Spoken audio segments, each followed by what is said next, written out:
मन मंदिरा गजर भक्तीचा.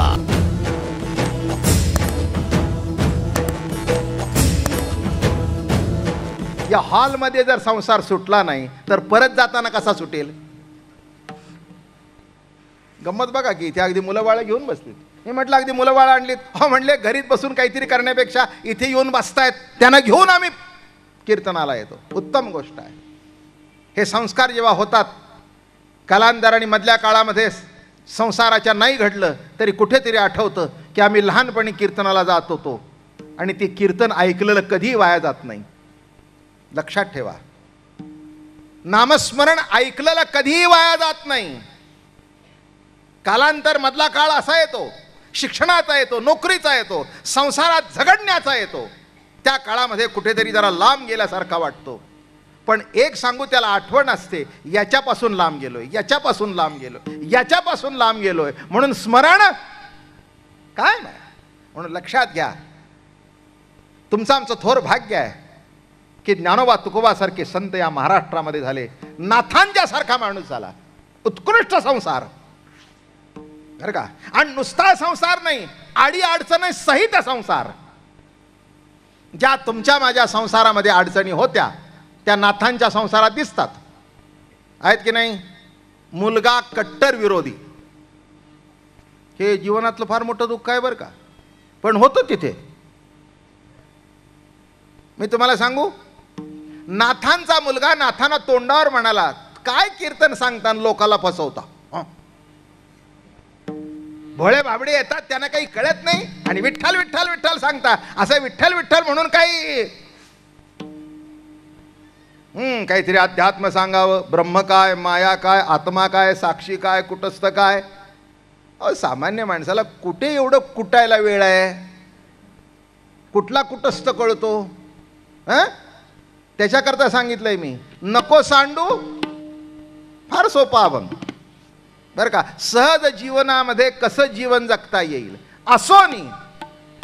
कारण एक जर ठरलं की आत्तापर्यंत ज्यांनी सोडा सांगितलं त्यांच्या तोंडातच सोडा शब्द राहिला, याच्यापेक्षा दुसरं काही नाही. ज्ञानेश्वरी सांगू, ज्ञानेश्वरी 3रा अध्यायामध्ये महाराज म्हणाले, हे अर्जुना, जवरी संगू प्रकृतीचा तवरी त्यागून घडे कर्माचा, आणि ऐसियाही करू म्हणती तयाचा आग्रहोची उरे. सांगे श्रवणी ऐकावे ठेले, के नेत्रीचे तेज गेले, हे नासारंद्र बुधाले परिमळू नगे, हे नठके जरी काही तरी त्यागिले ते काही, म्हणून कर्म त्यागू नाही प्रकृती म्हणता. काय म्हटलं?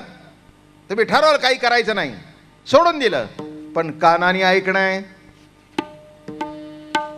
कानाने ऐकणं, डोळ्यांनी बघणं, नाकाने श्वास घेणं, हे सुटतं का कुणाचं? लक्षात ठेवा, कुणाचंही सुटलं नाही आयुष्यात, कुणाचंही सुटलं नाही. डोळे आहेत, दिसणारच, कान आहेत, तुम्ही शिवी देऊ नका.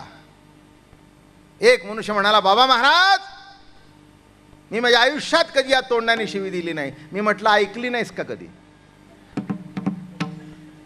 मला म्हटलं, बाबा महाराज ऐकणार नाही असं कसं? कानाचा धर्म आहे. काय म्हटलं मी? कानाने ऐकायला आल्याशिवाय राहणार तू दिली नसशील, पण ऐकणं हा जर कानाचा धर्म आहे तर काय सुटतं, काय सुटतं? म्हणून एक सांगतो, सोडायचा प्रयत्न करण्यापेक्षा आहे त्याच्यात योग्य तऱ्हेने त्याचा वापर कसा करता येईल याचा प्रयत्न करणं, हाच वारकरी संतांचा परमार्थ. जववरी संगू प्रकृतीचा, प्रकृतीचा संग आहे, तवरी त्यागुण घडे कर्माचा, ऐसियाही करू म्हणती तयाचा ग्रहोची उरे. आम्हाला सोडायचंय सोडायचंय सोडायचं म्हणतो, पण सुटत तर काही नाही. मग आता मला सांगा, डोळे आहेत तेव्हा दिसणारच, पण किमान एवढाच प्रयत्न करावा, डोळ्याने इतर दिसल्याशिवाय राहणार नाही, पण ज्यांनी डोळे दिलेत त्याला बघायला शिका, ज्यांनी कान दिलेत त्याचंच भजन ऐकायला शिका बरं का. ज्यांनी ओठ दिलेत त्या ओठाने, त्या वाणीने त्याचं भजन करायला शिका. पुष्कळ झालं ना. एक लक्षात घ्या, सोडण्यापेक्षा योग्य वाटचाल होऊ दे. चालणं बंद करण्यापेक्षा योग्य तऱ्हेने वाटचाल करा. ऐकणं बंद करण्यापेक्षा जे ऐकायचं ते ऐका. जेवण टाकू नका, पण देवाला दाखवून जेवा.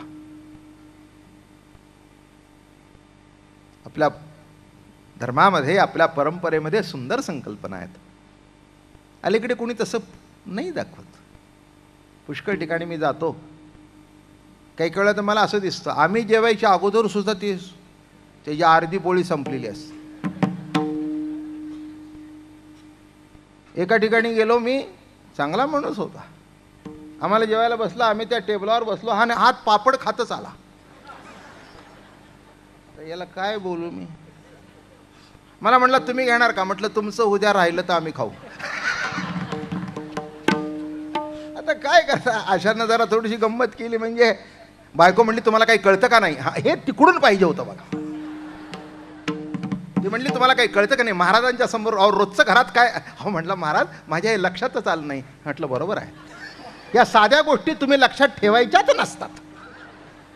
काय म्हटलं, आवश्यकताही नाही. कसं म्हटलं मी, अरे जेव्हा ताटाभोवती पाणी फिरवतो, देवाला अर्पण केल्यानंतर तो प्रसाद होतो, बुद्धी चांगली होते. अन्न परब्रह्म आहे नाही का. अन्न हे पूर्ण ब्रह्म आहे. नुसतं परब्रह्म नाही, पूर्ण ब्रह्म म्हटलंय. काही करायचं नाही, नुसतं पाणी फिरवलं की काम बांधलं.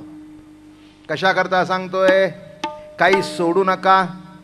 आणि तसं काही टाकता येत नाही. ज्या गोष्टी जितक्या असायला पाहिजेत तितक्या असायलाच पाहिजेत, बरं का. मी काही खायला नको म्हणत नाही तुम्हाला.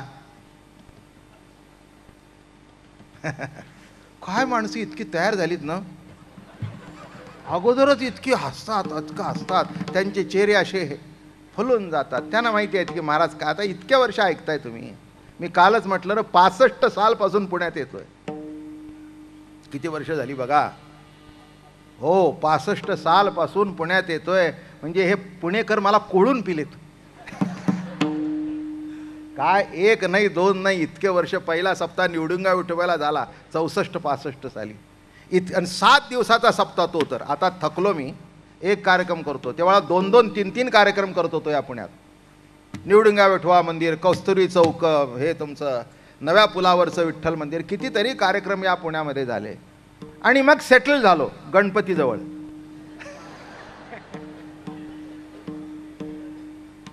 जसा तो त्याच्या अगोदर होतच होते. म्हणजे शिवजयंती अमके तमके असे. मग तात्या पित्या म्हणाले, हे बघा महाराज, हे असं काय, आता आम्ही तुम्हाला आधीमध्ये बोलणार नाही, कारण तुम्ही गेल्यावर माणसांचं आम्हाला ऐकून घ्यावं लागतं. एकच दिवस का. मग महिनाभर मस्त अगदी आडवा हात. तुम्हीही तृप्त, आम्हीही तृप्त. पण मला नाही वाटत ही तृप्ती अशी आहे. हे काय होतं माहिती आहे का, 1 महिना संपल्यानंतर कदाचित तुम्ही तृप्त होत असाल, पण एक अभंग सांगतो. मग नंतर काय होतं, तृप्ती भुकेली काय करू माये. किती गोड लिहितात महाराज. तृप्ती भुकेली काय करू माये. महाराज छान झालं 1 महिना, पण आता पुन्हा केव्हा. म्हणजे इथे तृप्तीला भूक लागते. काय आनंद आहे बघा.